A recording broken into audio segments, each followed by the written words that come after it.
Hello everyone, welcome to my channel mister Shyam Babu 214। आप सभी लोगों को हमारे इस चैनल पर स्वागतम है। हमारे इस चैनल को सब्सक्राइब एवं वीडियो को लाइक ज़रूर करें और ज़्यादा से ज़्यादा शेयर करें, क्योंकि हमारे इस चैनल पर नीट एवं यूपी बोर्ड से रिलेटेड हर एक प्रकार की वीडियो देने की कोशिश करते हैं। तो अब शुरू करते हैं कि हम लोग नेक्स्ट वीडियो में डिटेल में देखे हैं कि मानव जीनोम परियोजना यानी ह्यूमन जीनोम प्रोजेक्ट किसे कहते हैं। हम लोग इसका चर्चा डिटेल में कर चुके हैं। अब नेक्स्ट टॉपिक देखते हैं कि अब नेक्स्ट टॉपिक क्या है। आइए अब इसको शुरू करते हैं कि नेक्स्ट टॉपिक क्या है। तो हम लोग का नेक्स्ट टॉपिक है कि डीएनए अंगुली छापी यानी डीएनए फिंगर प्रिंटिंग। इसे इंग्लिश में डीएनए फिंगर प्रिंटिंग कहते हैं, डीएनए अंगुली छापी को। तो आज हम लोग का यही टॉपिक रहेगा कि डीएनए उंगली छापी किसे कहते हैं, डीएनए फिंगर प्रिंटिंग क्या होता है, यानी हर एक प्रकार का मनुष्य सबका डीएनए फिंगरप्रिंट जो होता है वो सबका थंबनेल अलग अलग क्यों होता है, आज उसके बारे में हम लोग डिटेल में चर्चा करेंगे। तो अब शुरू करते हैं कि डीएनए उंगली छापी क्या होता है। तो पिछले खंड में यह बताया गया है कि मनुष्यों में मिलने वाले क्षार अनुक्रम लगभग 99.9% समान होते हैं। जो मनुष्यों में क्षार अनुक्रम होता है वो लगभग 99% समान होता है, बट पॉइंट 0.1% असमान होता है। यह मानते हुए कि मानव जीनोम में 3×10⁹ क्षार युग्म है। तो कितने क्षार अनुक्रमों में अंतर है। डीएनए के अनुक्रम में मिलने वाले अंतर व्यक्ति विशेष के समलक्षणीय रूप आकार को निर्धारित करते हैं। यदि किसी का उद्देश्य दो व्यक्तियों या किसी जनसंख्या के लोगों के बीच आनुवंशिक विभिन्नता का पता लगाना हो तो हमेशा डीएनए का अनुक्रम ज्ञात करना होगा, जो एक कठिन व महंगा कार्य है। कल्पना करो कि दो यानी 3×10⁶ क्षार के बीच तुलना की है। दो व्यक्तियों के डीएनए अनुक्रमों के बीच तुलना करने हेतु डीएनए अंगुली छापी एक त्वरित विधि है। डीएनए अंगुली छापी में जो डीएनए अनुक्रम में स्थित कुछ विशिष्ट जगहों के बीच विभिन्नता का पता लगाते हैं, इसको पुनरावृत्ति डीएनए यानी रेपिटेटिव सीक्वेंस कहते हैं, रेपिटेटिव डीएनए कहते हैं। अनुक्रमों में डीएनए का छोटा भाग कई बार पुनरावृत्ति होता है। इस पुनरावृत्ति डीएनए को जीनोमिक डीएनए के ढेर से अलग करने के लिए जो विभिन्न सीकर बनाते हैं, घनत्व प्रवणता अपकेंद्रीकरण द्वारा अलग करते हैं। डीएनए ढेर एक बहुत बड़ा शिखर बनाता है, जबकि साथ में अन्य छोटे शिखर बनते हैं, जिसे अनुषंगी डीएनए यानी सैटेलाइट डीएनए कहते हैं। क्षार घटकों यानी खंडों की लंबाई व पुनरावृत्ति इकाइयों के आधार पर अनुषंगी या लघु अनुषंगी आदि में वर्गीकृत किया गया है। अनुक्रम सामान्यतः किसी भी प्रोटीन का कुटलेखन नहीं करते हैं, लेकिन ये मानव जीनोम के अधिकांश भाग में मिलते हैं। ये अनुक्रम उच्च श्रेणी बहुरूपता प्रदर्शित करते हैं, जो डीएनए उंगली छापी का आधार है। किसी भी व्यक्ति के विभिन्न ऊतकों जैसे नाखून हो गया, बाल, पुटक, त्वचा, हड्डी, लार, शुक्राणु, ये जो है ये किसी भी व्यक्ति के विभिन्न ऊतकों, फिर एग्जाम्पल को देखते हैं जैसे नेल, हेयर, पुटक, स्किन, बोन्स, फ्लाइवा और स्पर्म आदि से जो प्राप्त डीएनए में एक समान बहुरूपता मिलती है, जो नया याल इन उपयोग में एक पहचान औजार के रूप में उपयोगी है। चूँकि बहुरूपता जनक से बच्चों की ओर वंशांगत होती है, इसलिए डीएनए उंगली छापी विवाद की स्थिति में पैतृक परीक्षण में सहायक है। जो डीएनए होता है वो डीएनए में एक डीएनए का वह भाग जहाँ पुनरावृत्ति अनुक्रम यानी रेपिटेटिव सीक्वेंस या रेपिटेटिव डीएनए अनुक्रम मिलता है, उस भाग को तो सैटेलाइट डीएनए कहते हैं। और मनुष्य का जो डीएनए सभी में 99.9% तो समान ही होता है, बट 0.1% असमान होता है। जो 99.9% समान होता है बल्क जीनोमिक डीएनए, उसमें उसे बल्क जीनोमिक डीएनए आता है, और सिर्फ 0.1% असमान होता है जिसे सैटेलाइट डीएनए कहते हैं। अब आपका सैटेलाइट डीएनए यानी 0.1% वाला भी दो प्रकार का होता है। फर्स्ट मिनी सैटेलाइट होता है और सेकंड पे आता है micro satellite. Mini satellite DNA यानी क्षारों का अनुक्रम 10 से 50 के बीच में हो सकता है, और जो आपका माइक्रो सैटेलाइट डीएनए है उसका क्षारों का अनुक्रम 50 से 100 के बीच में हो सकता है। जो मिनी सैटेलाइट डीएनए है उनके दोनों क्षारों के क्रमों के बीच में गैपिंग पाया जाता है, जिसमें बीएनटीआरएस होता है। यानी बीएनटीआरएस का फुल फॉर्म आप लोग के यूपी बोर्ड एग्जाम में पूछता है, वेरिएबल नंबर टेंडन रिपीट्स। इसका फुल फॉर्म होता है कि वेरिएबल नंबर टेंडन रिपीट्स। अब आगे देखते हैं कि डीएनए अनुक्रम में मिलने वाली बहुरूपता के साथ साथ डीएनए उंगली छापी मानव जीनोम के आनुवंशिक नक्शे तैयार करने में लाभदायक है। साधारण तौर से हमें यह समझ लेना चाहिए कि डीएनए बहुरूपता क्या है। डीएनए बहुरूपता क्या है? बहुरूपता यानी आनुवंशिक आधार पर विभिन्नता। बहुरूपता का मतलब होता है कि आनुवंशिक आधार पर विभिन्नता उत्परिवर्तन के कारण ही उत्पन्न होता है। उत्परिवर्तन यानी म्यूटेशन के कारण ही उत्पन्न होता है। आप अध्याय 4 व इस अध्याय के पिछले खंडों में उत्परिवर्तन के विभिन्न प्रकार व उनके प्रभावों के बारे में पढ़ चुके हैं। जैसे उत्परिवर्तन का एक एग्जाम्पल बहुत ज़्यादा महत्वपूर्ण और पूछा जाता है बार बार, तो पॉइंट म्यूटेशन का एग्जाम्पल है सिकल सेल एनीमिया, दात्र कोशिका आरक्तता।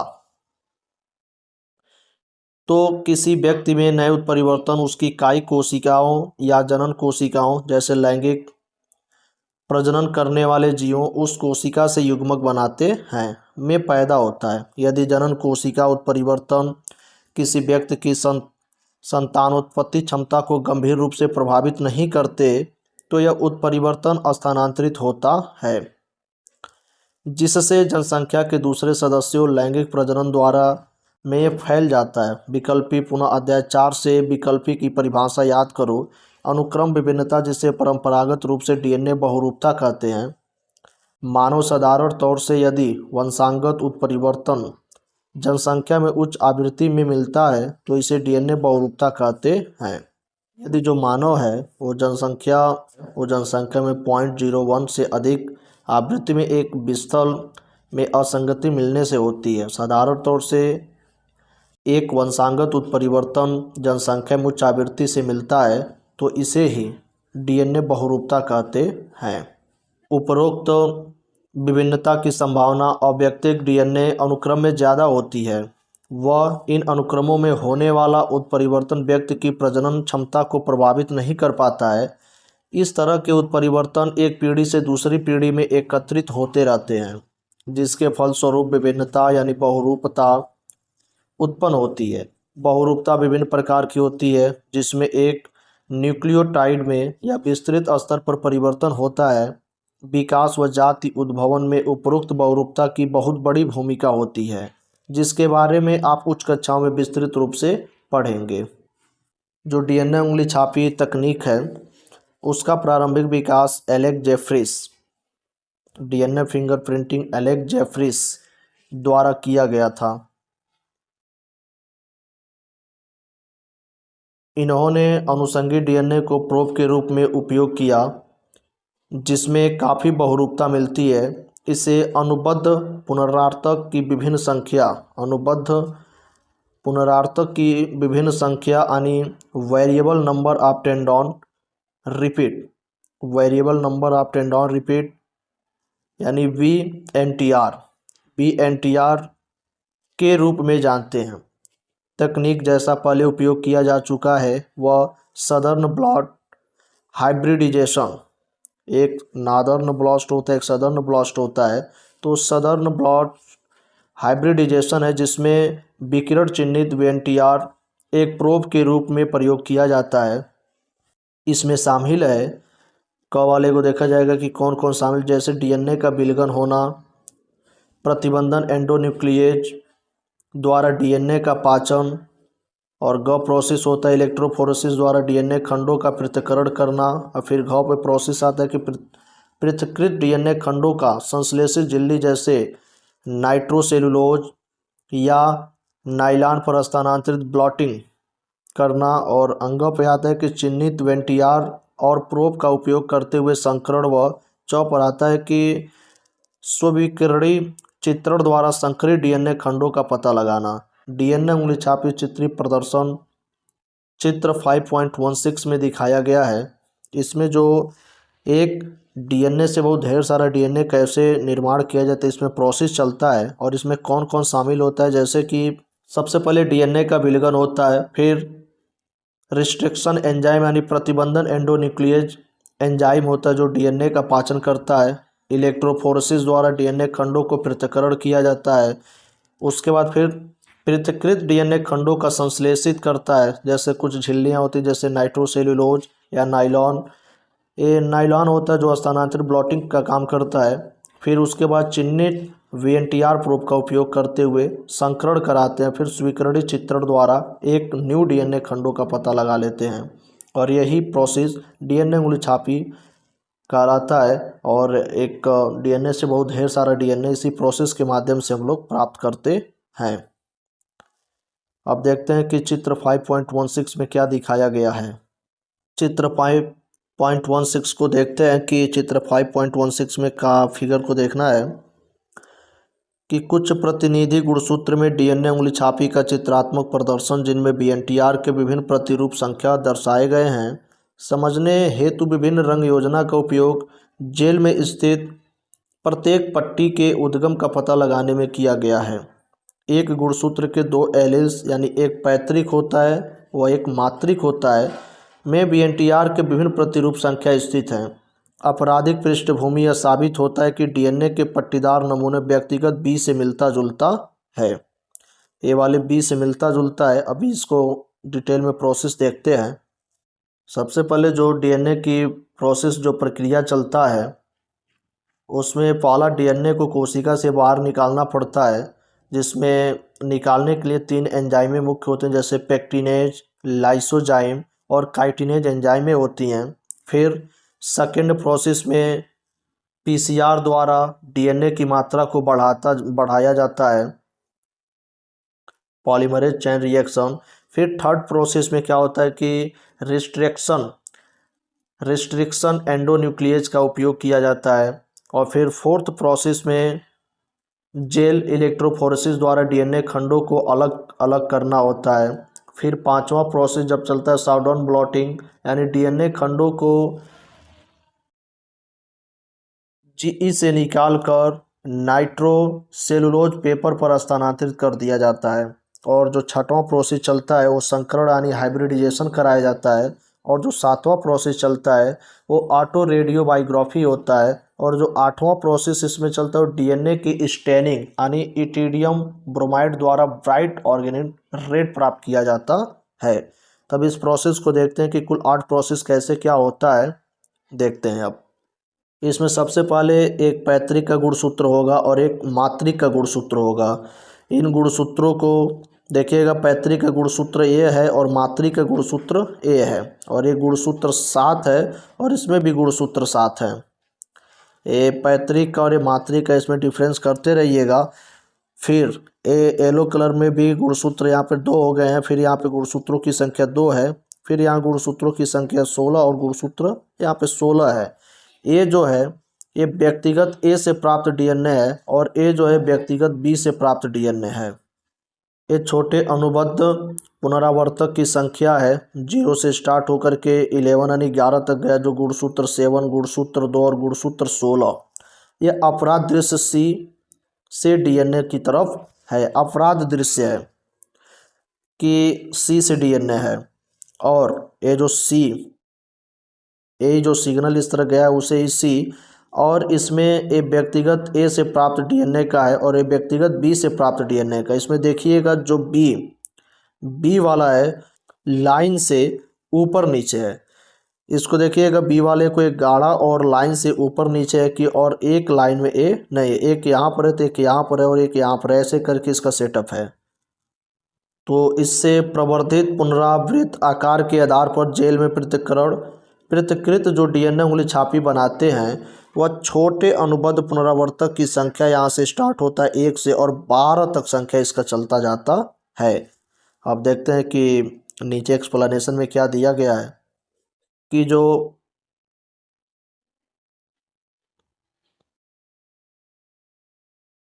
BNTRS होता है, जो BNTR यानी अनुषंगी डीएनए की श्रेणी से संबंधित है, इसलिए इसे लघु अनुषंगी कहते हैं।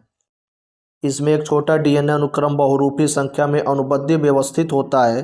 किसी व्यक्ति के एक गुणसूत्र से दूसरे गुणसूत्र की रूपीय संख्या में विभिन्नता मिलती है। पुनरावृत्तों की संख्या में बहुत उच्च श्रेणी की बहुरूपता मिलती है, जिसके फलस्वरूप BNTR के आकार परिवर्तित होते रहते हैं। इनके आकार 0.1 से 20 किलोबेस के होते हैं। BNTR प्रोब से संकरण के फलस्वरूप प्राप्त स्व-विकिरण चित्र में विभिन्न आकार की पट्टियां दिखाई पड़ती हैं।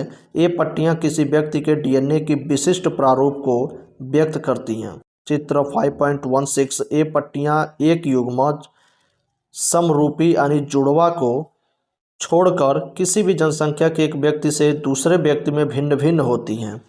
चित्र 5.16 पॉलीमरेज श्रृंखला क्रिया का उपयोग कर तकनीक की संवेदनशीलता को बढ़ा सकते हैं। PCR के बारे में तुम अध्ययनों में पढ़ोगे। PCR यानी पॉलीमरेज चेन रिएक्शन क्या होता है, इसके बारे में डिटेल में हम अध्ययनों में पढ़ेंगे। और PCR जो होता है वह डीएनए की मात्रा को बढ़ा देता है। इसके फलस्वरूप किसी भी एक कोशिका से प्राप्त डीएनए से पर्याप्त डीएनए उंगली छापी विश्लेषण किया जा सकता है। नायलॉन की एक झिल्ली होती है, तो जो नायलॉन होता है विज्ञान में उपयोग के अतिरिक्त इसका बहुत अधिक उपयोग है, जैसे जनसंख्या व आनुवंशिक विभिन्नता के निर्धारण में। और सेकंड, वर्तमान समय में कई प्रकार के संपरीक्षक का उपयोग डीएनए उंगली छापी बनाने में किया जा रहा है। ये जो टॉपिक हम लोग पढ़ रहे हैं कि डीएनए फिंगरप्रिंटिंग क्या होता है, किसे कहते हैं, तो डीएनए फिंगरप्रिंटिंग या डीऑक्सीराइबोन्यूक्लिक एसिड अंगुली का निशान होता है, जिसे जो थंब लगाया जाता है। तो इसमें पॉइंट को देखा जाए कि जैसे मेन पॉइंट क्या है, और DNA fingerprinting UP board exam में और नीट के भी एग्जाम में पूछता रहता है बार बार। तो इसके मेन पॉइंट कौन कौन सा है इसको डिटेल में देखते हैं। तो पॉइंट नंबर 1 कि डीएनए फिंगरप्रिंटिंग का आविष्कार सन 1984 ईस्वी में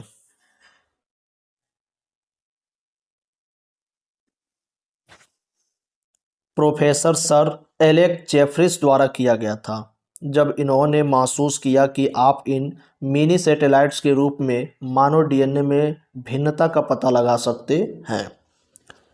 पॉइंट नंबर 2 क्या है? पॉइंट नंबर 2 कि डीएनए फिंगरप्रिंटिंग एक ऐसी तकनीक है जो एक साथ एक व्यक्ति के लिए अद्वितीय पैटर्न बनाने के लिए जीनोम में बहुत सारे मिनी सैटेलाइट का पता लगाती है। यह डीएनए फिंगरप्रिंट है। थर्ड पॉइंट कौन सा है? कि समान डीएनए फिंगरप्रिंट वाले दो लोगों के होने की संभावना बहुत कम होती है जो समान जुड़वा नहीं है। और फोर्थ पॉइंट को देखा जाएगा कि फोर्थ पॉइंट पर क्या है, तो आपके वास्तविक फिंगरप्रिंटिंग की तरह आपका डीएनए फिंगरप्रिंट कुछ ऐसा है जिसके साथ आप पैदा हुए हैं, यह आपके लिए अद्वितीय है। फिर जो डीएनए फिंगरप्रिंटिंग होता है, तो डीएनए फिंगरप्रिंट एक ऐसी विधि है जिसका उपयोग डीएनए के नमूने से किसी व्यक्ति के डीएनए में अद्वितीय पैटर्न को देखकर उसकी पहचान करने के लिए किया जाता है कि कौन क्रिमिनल है, कौन लड़का का बाप हो सकता है। सारा अद्वितीय द्वितीय पैटर्न प्राप्त करने के लिए डीएनए फिंगरप्रिंटिंग का प्रोसेस कराया जाता है। तो इसमें लगभग हर सेल हमारे शरीर में हमारा डीएनए होता है।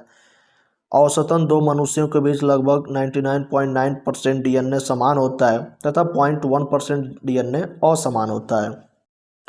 डीएनए फिंगरप्रिंटिंग का पहला चरण मानव सामग्री के नमूने से डीएनए निकालना था। आमतौर पर रक्त जो होता है ब्लड, इसको डीएनए फिंगरप्रिंटिंग में आमतौर पर माना गया है। 5वें नंबर पे आता है कि डीएनए फिंगरप्रिंटिंग का पहला चरण मानव सामग्री के नमूने से डीएनए निकालना था, आमतौर पर रक्त। और 6वां पॉइंट पे आता है कि आणविक कैंची, आणविक कैंची भी बोला जाता है जिसे प्रतिबंधन एंजाइम कहते हैं। ये डीएनए को काटने के लिए इस्तेमाल किया गया था। इसके परिणाम स्वरूप डीएनए के हजारों टुकड़े अलग अलग लंबाई के थे। और 7वां पॉइंट क्या है, 7वां पॉइंट को देखते हैं कि डीएनए के इन टुकड़े को जेल वैद्युत कण संचलन नामक प्रक्रिया द्वारा आकार के अनुसार अलग कर किया गया था। 8वें पॉइंट को देखते हैं कि 8वां पॉइंट क्या, कि एक बार डीएनए को छांटने के बाद डीएनए के टुकड़े को नायलॉन झिल्ली के एक मजबूत टुकड़े पर नाजुक जेल से स्थानांतरित या ब्लॉट किया गया और फिर डीएनए के एकल स्ट्रैंड का उत्पादन करने के लिए अनजीव किया गया था। ये आपका डिटेल में डीएनए फिंगरप्रिंटिंग ख़त्म होता है। और डीएनए फिंगरप्रिंटिंग ख़त्म होने के बाद आप लोग का ये चैप्टर भी फिनिश हो गया। अब जो चैप्टर का मेन सारांश यानी जो निचोड़ है, अब इसको देखने का प्रयास करते हैं कि सारांश में क्या क्या है और इस चैप्टर का मेन निचोड़ क्या है। तो जो इस चैप्टर का मेन सारांश यानी निचोड़ है, इसको आप लोग सुनने का कोशिश ज़रूर कीजिएगा और सुन करके जो इसके नीचे भी क्वेश्चन आएगा उस क्वेश्चन का आंसर देने के लिए प्रयत्न कीजिएगा। तो सबसे फर्स्ट लाइन इसमें है कि न्यूक्लिक अम्ल न्यूक्लियोटाइड्स का एक लंबा बहुलक है। डीएनए आनुवंशिक सूचनाओं को संग्रहित करने जबकि आरएनए मुख्यतः सूचनाओं के स्थानांतरण व अभिव्यक्ति में सहायता करते हैं। जो डीएनए होता है ये आनुवंशिक सूचनाओं का संग्रहित करता है जबकि आरएनए सूचनाओं के स्थानांतरण व अभिव्यक्ति में सहायता करते हैं। डीएनए व आरएनए दो आनुवंशिक पदार्थ के रूप में कार्य करते हैं, लेकिन डीएनए रासायनिक व संरचनात्मक अधिक स्थिर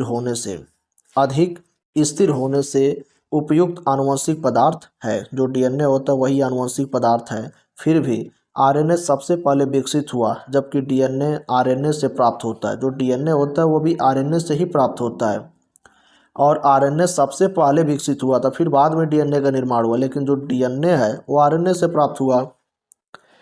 तो डीएनए के द्विश्रृंखला कुंडली संरचना की विशिष्टता उसके विपरीत रज्जुकों के बीच उपस्थित हाइड्रोजन बंध है। नियम के अनुसार एडेनिन थायमिन से दो हाइड्रोजन बंध द्वारा जुड़ते। देखिएगा क्वेश्चन बार बार पूछता रहता है, इसको ध्यान दीजिएगा कि जो नियम के अनुसार है कि जो एडेनिन है थायमिन से दो हाइड्रोजन बंध द्वारा जुड़ा होता है जबकि ग्वानिन व साइटोसिन तीन हाइड्रोजन बंध द्वारा जुड़े होते हैं। इससे एक रज्जुक दूसरे के पूरक होते हैं। डीएनए की प्रतिकृति यानी सेमी कंजर्वेटिव ढंग से होती है जबकि यह प्रक्रम पूरक हाइड्रोजन बंध द्वारा निर्देशित होता है। साधारण ढंग से कहा जाए तो डीएनए का यह खंड जो आरएनए का कुटलेखन करता है उसे जीन कहते हैं। अनुलेखन के दौरान डीएनए का एक रज्जुक टेम्पलेट के रूप में कार्य करता है जो पूरक आरएनए के संश्लेषण में दूत आरएनए को सक्रिय करता हुआ स्थानांतरित हो जाता है। जीवाणुओं में अनुलेखित एमआरएनए यानी क्रियात्मक होता है, अतः वह सीधे ही हो जाता है। सुकेंद्रीय में जीन विखंडित होते हैं। व्यक्तिक अनुक्रम एक्सॉन के बीच में अव्यक्तिक अनुक्रम इंट्रॉन मिलता है। इंट्रॉन को अलग कर व एक्सॉन को स्प्लाइसिंग द्वारा आपस में जोड़कर सक्रिय आरएनए का निर्माण करते हैं।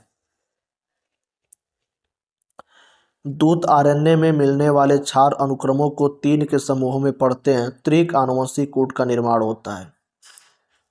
जो त्रिक आनुवंशिक कूट का निर्माण जो एक अमीनो अम्ल का कूटलेखन करते हैं। अंतरण आरएनए द्वारा आनुवंशिक कूट को पूरकता के सिद्धांत पर पढ़ा जाता है जो एक अनुकूलक अणु के रूप में कार्य करता है। प्रत्येक एमिनो अम्लों के लिए विशिष्ट अंतरण आरएनए होते हैं। टीआरएनए विशिष्ट एमिनो अम्लों को अपने एक किनारे से जोड़ता है।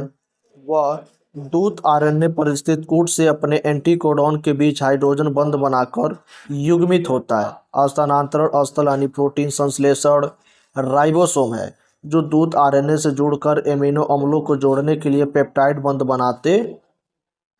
बनाने के लिए उत्प्रेरक का काम करता है जो एक आरएनए एंजाइम यानी राइबोजाइम होता है का उदाहरण होता है। स्थानांतरण एक प्रक्रम है जिसका विकास आरएनए के इर्द गिर्द हुआ है, जो इस बात का सूचक है कि जीवन का विकास आरएनए से हुआ है। चूँकि अनुलेखन व स्थानांतरण ऊर्जात्मक एक बहुत महंगी प्रक्रिया है, इसलिए यह दृढ़तापूर्वक नियमित होते हैं कि अनुलेखन का नियमन जीन की अभिव्यक्ति के नियमन का प्रथम चरण है। जीवाणु में एक से अधिक जीन आपस में इस तरह से व्यवस्थित होते हैं कि वे एक इकाई के रूप में नियमित होते हैं, जिसे प्रचालेख कहते हैं। लैक ओपेरान जीवाणु में आद्य रूप का प्रचालेख है, जो लैक्टोज के उपापचय के लिए जीन के कुटलेखन के लिए उत्तरदायी है। प्रचालेख का नियमन संवर्धन में उपस्थित लैक्टोज की मात्रा पर निर्भर है, जहां जीवाणु की वृद्धि होती है। इस कारण से इस प्रकार के नियमन को क्रियाधार के द्वारा एंजाइम संश्लेषण के नियमन के रूप में देख सकते हैं। मानव जीनोम परियोजना एक बृहद योजना थी जिसका उद्देश्य मानव जीनोम में स्थित सभी क्षारों का अनुक्रम करना था। इस परियोजना से बहुत नई सूचनाएं प्राप्त हुईं। इस परियोजना के फलस्वरूप कई नए क्षेत्रों व अवसरों के रास्ते खुले। डीएनए उंगली छापी एक तकनीक है जिसमें डीएनए के स्तर पर एक जनसंख्या में स्थित विभिन्न लोगों के बीच विभिन्नता के बारे में पता लगाते हैं। यह डीएनए अनुक्रम में बहुरूपता के सिद्धांत पर कार्य करता है। इसका नाइलॉन यानी न्यायालयीन विज्ञान, आनुवंशिक विविधता व विकासीय जीव विज्ञान के क्षेत्र में अत्यधिक उपयोग है। ये आपका इस चैप्टर का ये मेन सारांश भी कंप्लीट हो गया और ये आपका चैप्टर भी पूरा फिनिश हो चुका है। और इस चैप्टर को अच्छा से आप लोग रीड कीजिएगा, पढ़िएगा, नोट्स बनाइएगा, जो भी हम टॉपिक के बाद में बोल रहे हैं उसको सुनिएगा और समझने की कोशिश कीजिएगा। आइए अब इसके अभ्यास प्रश्न को देखते हैं और आप लोग इसके अभ्यास प्रश्न को पढ़ करके इस चैप्टर को आंसर देने की कोशिश कीजिएगा। देखते हैं कौन कौन सा क्वेश्चन, इसका आंसर आप लोग कमेंट बॉक्स में ज़रूर दीजिएगा। तो इसके अभ्यास में टोटल 14 क्वेश्चन है, जिसमें से एक स्लाइड में 6 क्वेश्चन है। आप लोग 6 क्वेश्चन को 1 2 3 4 5 6 करके आप लोग अच्छे से इस क्वेश्चन का आंसर कमेंट बॉक्स में ज़रूर दीजिएगा। क्यों पढ़ते रहते रहेंगे और क्वेश्चन का आंसर भी देते रहेंगे तो ठीक ही रहेगा, तभी आप लोग को मालूम चलेगा कि ये चैप्टर कितना समझ में आया। तो आप लोग इस 6 क्वेश्चन का आंसर देने के लिए कोशिश ज़रूर कीजिएगा कमेंट बॉक्स में। अब नेक्स्ट क्वेश्चन को देखते हैं कि नेक्स्ट कौन सा क्वेश्चन है। नेक्स्ट आप लोग 7 से लेकर के 11 तक इसका क्वेश्चन देने का कोशिश कीजिएगा कि इसका आंसर क्या होगा। 7 8 9 10 11 इन सब क्वेश्चन का, और शेष अभी और क्वेश्चन बचा है।